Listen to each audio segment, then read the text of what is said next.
Doctor గారు, నా వయసు 27 సంవత్సరాలు. నాకు దీర్ఘకాలంగా దగ్గు సమస్య ఉంది. డాక్టర్ దగ్గరికి వెళ్తే AFB పరీక్ష చేయించమన్నారు. కానీ ఆ పరీక్ష నెగిటివ్గా వచ్చింది.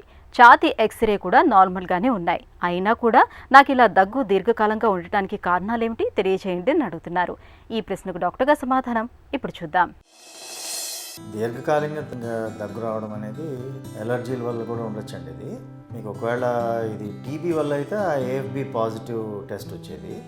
టీబీ లేదు కాబట్టి అది ప్లస్ మీరు ఏమంటున్నారంటే చాలా రోజుల నుంచి ఉంది అని అంటున్నారు కాబట్టి ఇది ఎలర్జీకి సంబంధించి ఉండొచ్చు. సో ఎలర్జీకి సంబంధించిందంటే ఆస్తమా ఉండొచ్చు, లేదంటే సైనస్ ప్రాబ్లం వల్ల ఉండొచ్చు. సో ఈ రెండు ఒకసారి చెక్ చేసుకుంటే బాగుంటుందండి. ఇది యూజువల్గా ఏమంటే AFB టెస్ట్ అంటే టీబీ కోసం టెస్ట్ చేసినప్పుడు ఒక 2-3 నెలలు దగ్గు ఉంటుంది, జ్వరం ఉంటుంది, వెయిట్ లాస్ అంటే బాగా బరువు తగ్గిపోవడం, ఆకలి లేకుండా ఉండడం, ఇలాంటి లక్షణాలు ఉంటాయి టీబీ అయితే.